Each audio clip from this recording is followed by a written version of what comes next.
I want to understand from you one key thing that, as a money manager and as a guide to all the investors community at large, how would you advise fresh money be deployed in Modi 3.0, which is now coming back with a different caveat, different set of coalition this time around, and how is it going to be different from Modi 2.0?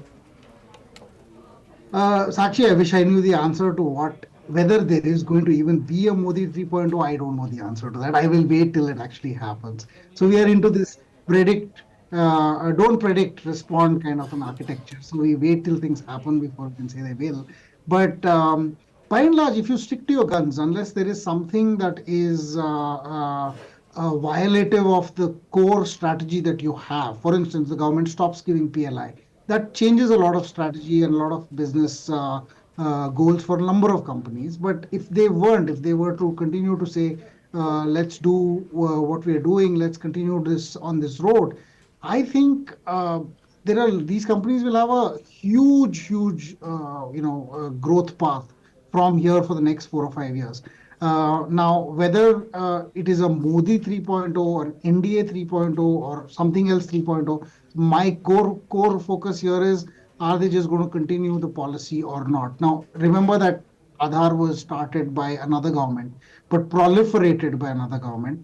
And when this new government came, they said, oh no, Aadhaar is dead. And then Aadhaar was alive and it is now bigger in our lives than it was before. So it isn't even that a government change will destroy economies. It isn't even subsidies will. For instance, 5 years ago to now, we've had the biggest subsidy program in India ever. 80 crore people getting free food, 200 plus thousand crores a year. A process greater than the fertilizer subsidy and the fuel subsidy added up in some of the biggest years. And yet, we've had a stock market that has done wonders. The companies that have grown their earnings magnificently. So it is impossible to predict the impact of something when you know it is happening to when after it actually happens, how the impact is going to be. I would say over here, corporate earnings are at threat only if there is a policy change, a discontinuity. But if there is not, then corporate earnings in India actually, I think, should grow very strongly because of our domestic economy. Okay.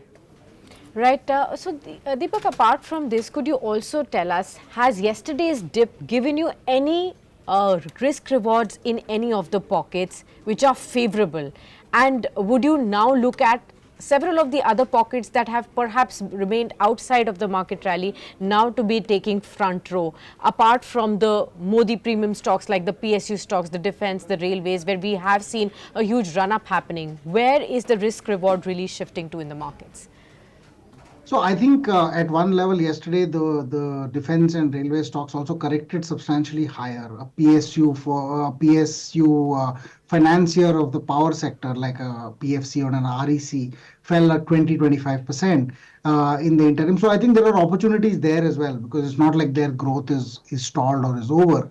But there are opportunities in that space. We own a significant amount of LIC as a fund manager, and therefore I continue to see that as a huge opportunity, because I think it was undervalued even when it was at its peak, say on Monday.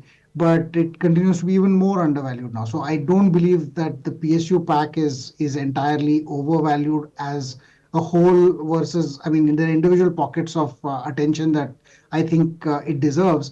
But also, if you look at PSU banks, pharma, they have stayed out of the rally for a while.